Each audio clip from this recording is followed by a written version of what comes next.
Hello, welcome to video lecture. इस video lecture में हम रॉलेट एक्ट के बारे में पढ़ेंगे। ठीक है। इससे पहले वाले वीडियो लेक्चर में हमने सत्याग्रह के बारे में पढ़ा था। ठीक है। सत्याग्रह क्या है, सत्याग्रह की फिलॉसफी क्या है, और उसको सत्याग्रह का एक्सपेरिमेंट महात्मा गांधी ने कहाँ कहाँ किया। इसमें चंपारण और खेड़ा और अहमदाबाद 3 प्लेसेस मैंने आपको बतलाए थे। अब इसमें जो देखने वाली बात यह है कि जो रॉलेट एक्ट था, महात्मा गांधी ने जब देखा कि जब उन्होंने 3 जगह पर सत्याग्रह किया और वहाँ पे उन्हें सक्सेस मिली, तो गांधी जी ने 1919 में ये डिसाइड किया कि एक नेशन वाइड सत्याग्रह जो है वो प्रपोज्ड रॉलेट एक्ट जो 1919 में बना था उसके अगेंस्ट जो है एक सत्याग्रह नेशन वाइड किया जाए। इसका समझ लीजिए, क्योंकि जो सत्याग्रह इससे पहले हुआ था वो केवल चंपारण में हुआ या अहमदाबाद में हुआ या खेड़ा में हुआ। लेकिन अब गांधी जी चाहते थे कि जब हमें एक लिमिटेड एरिया में सक्सेस मिली है सत्याग्रह से, तो रॉलेट एक्ट 1919 के अगेंस्ट एक नेशन वाइड सत्याग्रह करने का उन्होंने निश्चय किया या डिसाइड किया। अब सबसे पहले आप समझो रॉलेट एक्ट था क्या, या व्हाट वाज रॉलेट एक्ट। देखिए, रॉलेट एक्ट जो था वो जो हमारी इंपीरियल लेजिस्लेटिव काउंसिल थी उसने बहुत जल्दी में इसको पास किया था। ठीक है। जबकि जो इंडियन मेंबर्स थे वो यूनाइटेडली इसके पोजीशन में थे, लेकिन फिर भी उन्होंने जो है ब्रिटिशर्स ने इंपीरियल लेजिस्लेटिव काउंसिल से रॉलेट एक्ट को पास करा दिया या पास कर दिया। अब रॉलेट एक्ट से जब पास हो गया तो इस एक्ट के पास होने से गवर्नमेंट को पावर मिल गई कि पॉलिटिकल एक्टिविटीज़ या पॉलिटिकल एक्टिविटीज़ को के खिलाफ कदम उठाने की, या पॉलिटिकल लीडर्स को अरेस्ट किया जा सकता था और उसे बिना ट्रायल के 2 साल तक जेल में रखा जा सकता था। ठीक है। और किसी भी हाउस की जो सर्च है वो बिना सर्च वारंट के ली जा सकती थी या किया जा सकता था। अब इसमें देखिए, सबसे पहली बात समझने की ये है कि आपने पढ़ा भी होगा कि अगर कोई पर्सन अरेस्ट होता है तो उसको अरेस्ट करने का सबसे पहले आप रीज़न बताना पड़ेगा, और उसके अरेस्ट होने के विदिन 24 आवर्स उसको एक मजिस्ट्रेट के सामने लाना पड़ेगा और ये रीज़न बताना पड़ेगा कि हमने इस पर्सन को इस रीजन से अरेस्ट किया है। लेकिन इसमें इसका उल्टा, कि कोई भी पॉलिटिकल लीडर को विदाउट एनी रीजन अरेस्ट किया जा सकता था। ये गवर्नमेंट को पावर मिल गई। अगर पॉलिटिकल एक्टिविटीज़ हैं और गवर्नमेंट ये समझ रही है कि ये ठीक नहीं है तो उसको वो दबा सकती थी या उसके अगेंस्ट में एक्शन ले सकती थी। ठीक है। और पॉलिटिकल लीडर को अरेस्ट करने के बाद 2 साल तक बिना मुकदमा चलाए जेल में रख सकती थी। यानी 2 साल तक जेल में रहेगा, उसके बाद मुकदमे के बारे में सोचा जाएगा। ठीक है। तो गांधी जी ने इस लॉ को अपोज किया। उन्होंने क्या किया, उन्होंने एक नेशन वाइड स्ट्राइक जो है लॉन्च की और इसका नाम दिया रोलर सत्याग्रह। ठीक है, तो महात्मा गांधी ने पहला काम क्या किया, इस लॉ को अपोज किया। ठीक, दूसरी चीज, उन्होंने इस लॉ को अनजस्ट बताया। इसके बाद उन्होंने नेशन वाइड हड़ताल 6 अप्रैल 1919 को करने का डिसाइड किया।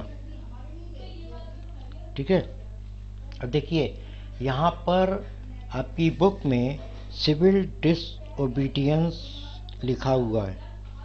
ठीक है, तो इसमें आप कंफ्यूज मत होना, ये सिविल डिसओबीडियंस है। ठीक है, और सिविल डिसओबीडियंस मूवमेंट अलग चीज़ है।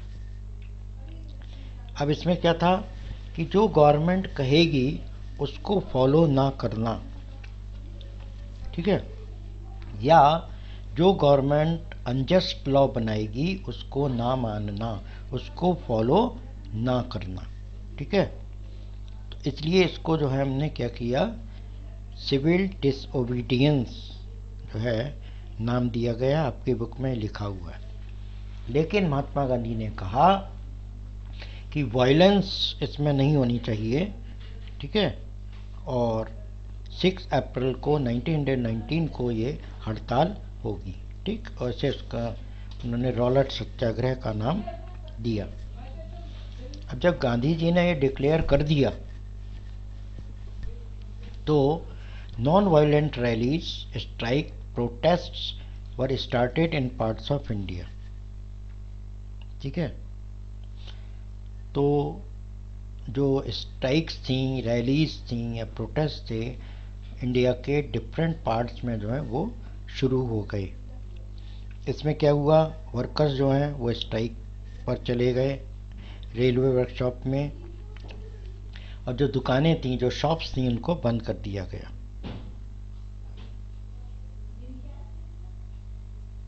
तो अब जब रेलवे वर्कर्स जो हैं वो स्ट्राइक पे चले गए और टेलीग्राफ जो सर्विसेज थी वो रुक गई, तो ब्रिटिश एडमिनिस्ट्रेशन ने क्या किया, ये डिसाइड किया कि नेशनलिस्ट को जो है उन पर शिकंजा कसा जाए।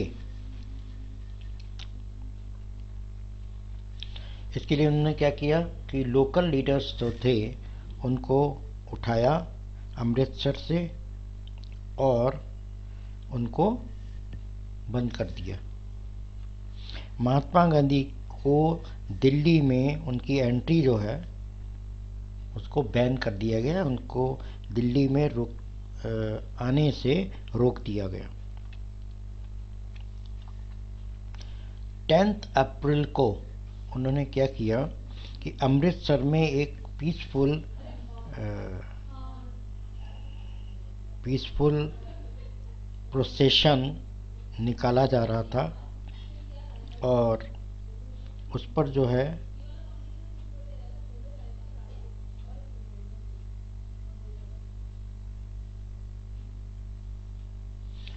पुलिस ने उस प्रोसेशन पर गोली चला दी। ठीक, तो जब ये न्यूज़ जो है वो लोगों को पता चली तो फिर जो है वो क्रोधित हो गए, गुस्सा हो गए, और इससे उन्होंने जो है बैंक, पोस्ट ऑफिसेज और रेलवे स्टेशन पर जो है हमले किए। तो इसके जवाब में जो है मार्शल लॉ लगा दिया गया और जनरल डायर को जो है वो जनरल डायर को के अंडर में जो है वो अमृतसर सिटी को दे दिया गया। ठीक है, तो अब जो है इतनी जब स्थिति ख़राब हो गई तो उन्होंने क्या किया कि ब्रिटिशर्स ने बहुत सारे स्टेप्स लिए इसको रोकने के लिए, क्योंकि जब ब्रिटिशर्स ने देखा कि स्ट्राइक हो रही है, हड़ताल हो रही है और रेलवे और जो टेलीग्राफ सर्विसेज हैं उनकी जो है वो रुक गई हैं या वो डिसरप्टेड हो गई हैं, तो ब्रिटिशर्स ने ये सोचा कि इसका असर बहुत ख़राब पड़ेगा। ठीक है, तो जो नॉन वायलेंट रैलीज हो रही थी या जो नॉन वायलेंट प्रोसेशंस निकाले जा रहे थे वहाँ पर, तो और लोग जो हैं प्रोटेस्ट कर रहे थे, विरोध कर रहे थे किसका, रॉलेट एक्ट 1919 का।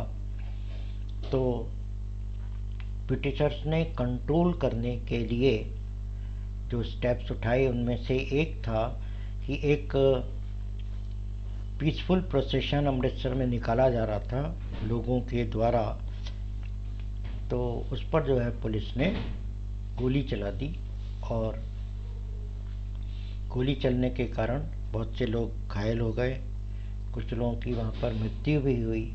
और इससे जो है वो लोग बहुत गुस्सा हो गए, क्रोधित हो गए, और इसके जवाब में लोगों ने जो है वो भारत के विभिन्न भागों में जो इतनी भी गवर्नमेंट बिल्डिंग्स थीं, जितनी भी गवर्नमेंट इंस्टीट्यूशंस थे, उन पर हमले किए, उनमें तोड़फोड़ की और एक तरह से ब्रिटिश गवर्नमेंट के अगेंस्ट जो है वो अपना गुस्सा जो है वो निकाला सरकारी इमारतों पर हमला करके। ठीक है, जैसे बैंक्स हैं, पोस्ट ऑफिसेज हैं, रेलवे स्टेशंस हैं। ठीक है, तो इस तरह से जो सत्याग्रह रॉलेट एक्ट के अगेंस्ट किया गया था वो वायलेंट हो गया। ठीक है, तो ब्रिटिशर्स ने क्या किया कि जनरल जो डायर थे उनको उनके हाथों में कमांड जो है दे दी, या सारा जनरल डायर से कहा कि भाई तुम अमृतसर में जो ये कंडीशन है, जो सिचुएशन है, उसको कंट्रोल करो, ये उनसे कहा गया। ठीक, तो जनरल डायर जो था वो एक ब्रिटिश पुलिस ऑफिसर था, तो उसको जो है लगाया गया अमृतसर में और सिचुएशन कंट्रोल करने के लिए उनसे कहा गया।